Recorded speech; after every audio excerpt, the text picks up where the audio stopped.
નમસ્કાર, આપ જોઈ રહ્યા છો સ્પાર્ક ટુડે ન્યૂઝ। સાવલી પંથકમાં શ્રી રામ મંદિરના પ્રાણ પ્રતિષ્ઠા મહોત્સવને લઈ ભવ્ય ઉજવણી કરવામાં આવી।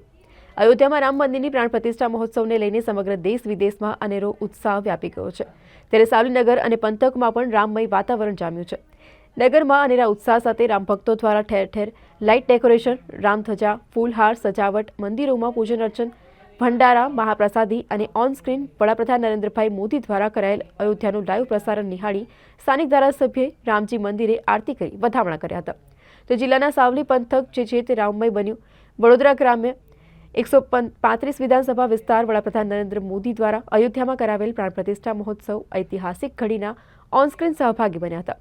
નગરમાં છેલ્લા 2 દિવસથી રામ ભક્તો નગરના અનેક વિસ્તારોમાં, સોસાયટી અને મંદિરોમાં ફૂલહાર લાઇટ ડેકોરેશનથી તૈયારીઓ કરી હતી। તો સમગ્ર નગર આજે ભારે ઉત્સાહ અને રામ ભક્તિ સાથે નગરમાં અને પ્રસિદ્ધ ભીમનાથ મહાદેવ મંદિર સહિત પાથીજી મંદિર, પંચમુખી હનુમાનજી મંદિર સહિત અનેક મંદિરોમાં મહાપ્રસાદી, ભંડારાનું આયોજન અને રંગોળીથી રામજીની પ્રતિકૃતિ બનાવવામાં આવી।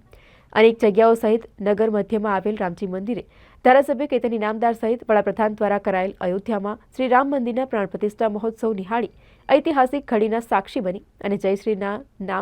રામના નામથી જય ઘોષ સાથે વધામણા કર્યું હતું। ની આજે પ્રાણ પ્રતિષ્ઠા થઈ રહી હોય ત્યારે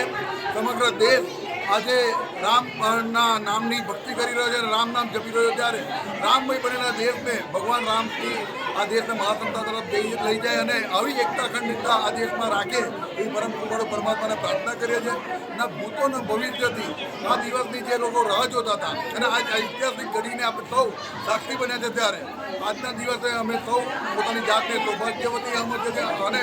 આજના આ દિવસને કદી ના ભૂલાય અને આ ઐતિહાસિક દિવસના અમે સાક્ષી છે ત્યારે આજે એટલું ચોક્કસ કહી કે આવી ભક્તિ ભાવવાળો માહોલ આજ દિવસ સુધી ના જોવામાં આવ્યો છે, ના કદી જોવામાં આવશે। અને આજે અયોધ્યાની અંદર જે પ્રાણ પ્રતિષ્ઠા થઈ રહી છે એમાં સમગ્ર દેશની અંદર પ્રાણ પ્રતિષ્ઠા થઈ રહી હોય એવો માહોલ છે ત્યારે ખૂબ ખૂબ દિલથી, હૃદયથી હું પોતાની જાતને આનંદની લાગણી અનુભવું છું અને આજના દિવસે ભગવાન રામને પ્રાર્થના કરું છું કે આ દેશ આવો જ રીતે એક અને અખંડ રહે અને સમગ્ર દેશ આવો એક થઈને ભારતના વડાપ્રધાન નરેન્દ્રભાઈ મોદી સાહેબને ગમેથી ખભા મિલાવીને દેશને મહાસત્તા તરફ લઈ જવા માટે એમના મદદરૂપ થાય, આટલી જ અભ્યર્થના ફરી એક વખત બધાને જ કહી રહ્યા।